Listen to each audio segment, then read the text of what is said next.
Estimats germans, podeu comprendre que per mi no és gens fàcil adreçar-vos aquestes paraules de comiat d'un amic amb qui he compartit la vida des de que jo tenia 10 anys.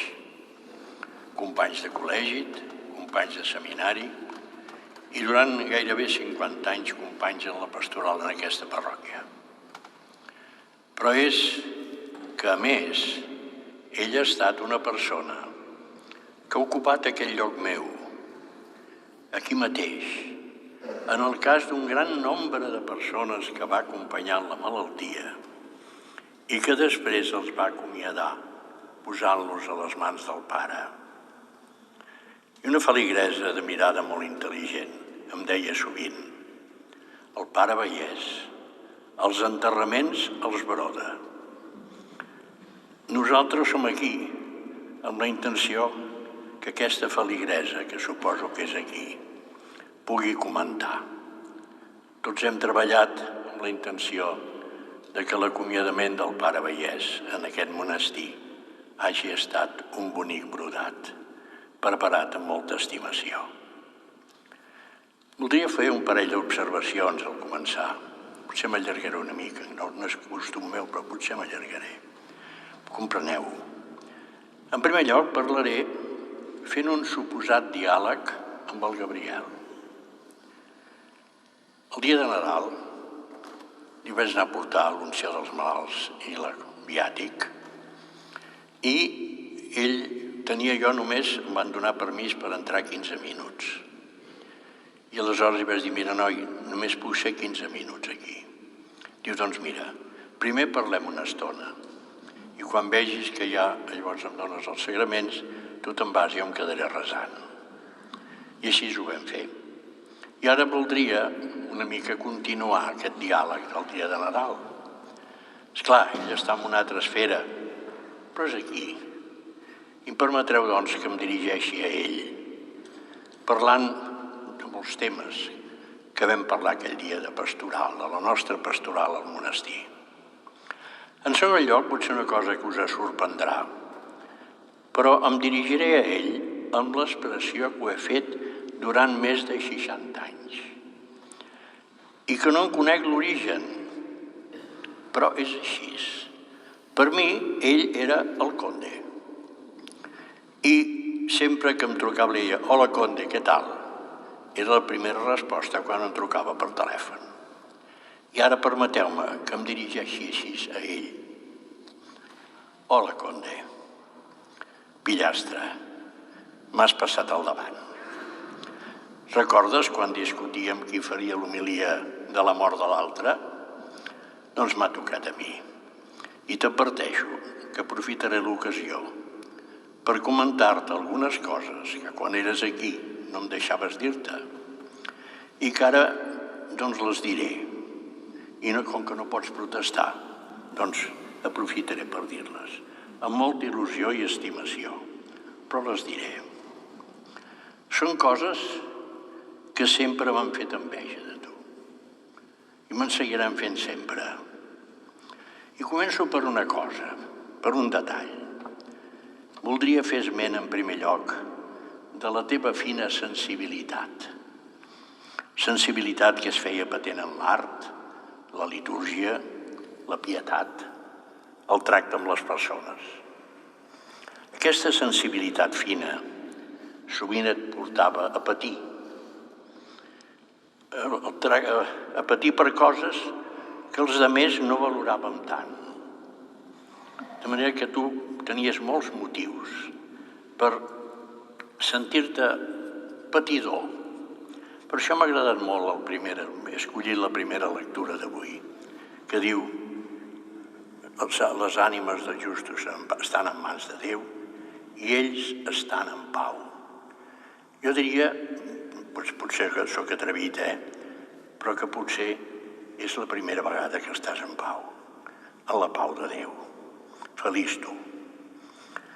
Però aquesta delicadesa, precisament, et permetia comprendre de tot cor les persones que patien. Quan parlaves amb elles el seu sofriment no era quelcom objectiu, no era quelcom de fora, era quelcom teu, que tu vivies interiorment. I d'aquí naixia una de les teves línies estrella de la teva actuació pastoral, la cura dels malalts. Tot el poble us coneixia a tu i a la Cecília, recorrent Sant Cugat, més o menys drets per les carreteres, anant per les cases per portar consol, esperança i ajuda dels sacraments als qui patien a casa seva o a les residències.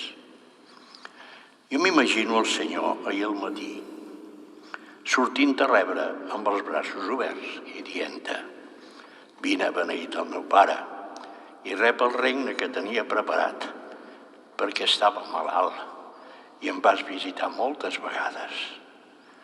Per cert, hi era present la Cecília? Jo suposo que sí. Llàstima que no em pots explicar com és això de l'examen final, que ja saps que em té molt preocupat. Tu sempre em deies que anava equivocat, que no era com un examen d'unes oposicions, que era una altra cosa. Estic d'acord, i ara no ho dic més perquè penso que ens examina el pare bo. Però, home, m'hauria agradat que tu, que ho has fet, m'ho expliquessis, però ja veig que és molt difícil. Res, queda esperar a veure les coses com d'aquest ditxós examen. No en sabré res fins al dia que el Senyor em cridi. De moment, parlant en termes estadístics, quan ho he escrit això era el primer, ara sóc el segon a la llista d'espera, diríem, dels que som aquí a l'altar. Sóc el segon. Per tant, però vaig escriure ahir i no sabia que vindria el pare Rambla, que és el primer. A la llista. I no sé si el cel va per estadístiques. No vull cap mal per ell. No vull cap mal per ell. Però això em porta a pensar en aquella frase del Roca Figuera. Quin gran tio el Roca, eh? Mira que el Roca, tu i jo, fèiem un trio, que ens ho passàvem bé. Però la frase era molt profunda. Diu: el conde té un nas molt fi per detectar la presència del Senyor. Amb això volia dir que davant d'una afirmació o davant d'un fet concret deies: no sé per què, però això no és de Déu. O bé, ho és. Jo me'n fiava molt d'aquesta qualitat teva i sovint et feia consultes abans de prendre una decisió. Tu creus que això és de Déu? O no ho és? I tu m'ho deies i encertaves. Recordes aquella observació que em feia sovint a propòsit d'aquelles homilies meves una mica esverades dels anys 80? Em deies: són molt moralistes, molt parlar de bons costums, però Déu queda una mica lluny. Tenen molta força, però tenen poca pietat. M'ho deies així. A mi aquest comentari no m'hortigava una mica, però tenies tota la raó. I per això vaig anar canviant d'estil. Una cosa semblant et passava en la celebració dels sagraments, sobretot de l'Eucaristia. Se'n notava que experimentaves la proximitat de la divinitat. Aquella expressió del rostre, aquelles genuflexions fins a arribar a terra.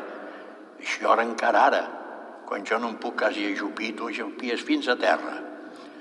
Aquella profunditat quan portaves la custòdia el dia del Corpus. Els assistents s'impressionaven i d'aquí ve aquell comentari unànime: el pare Vallès és un home bo, és molt pietós, és un místic. Encara ara, aquests últims dies, quan estaves a l'hospital, em trobava persones pel carrer que quan em preguntaven per la teva salut em comentaven: ell sí que és bo.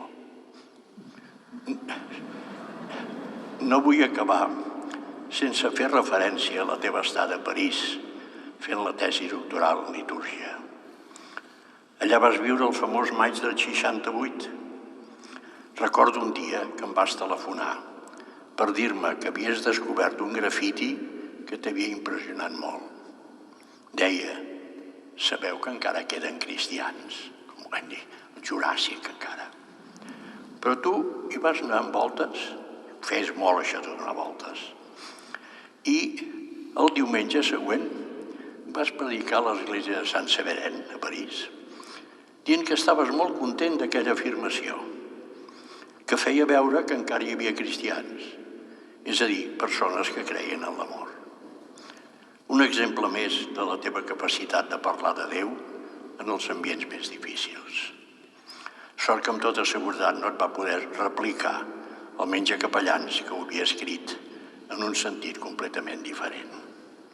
Bé, Conde, et deixo, perquè deus anar molt atrafegat saludant les moltes persones que vas acompanyant al camí del cel, començant pels teus pares i la teva germana.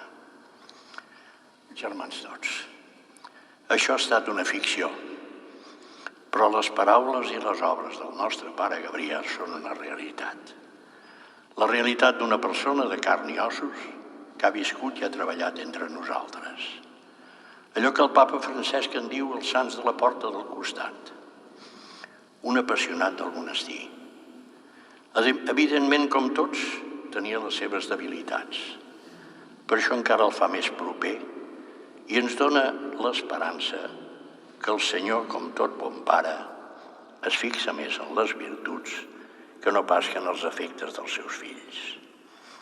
Estic segur que des del cel seguirà atentament la marxa d'aquesta comunitat per la que va treballar durant tants anys. Ànim, germans, al cel ens trobarem. Amén.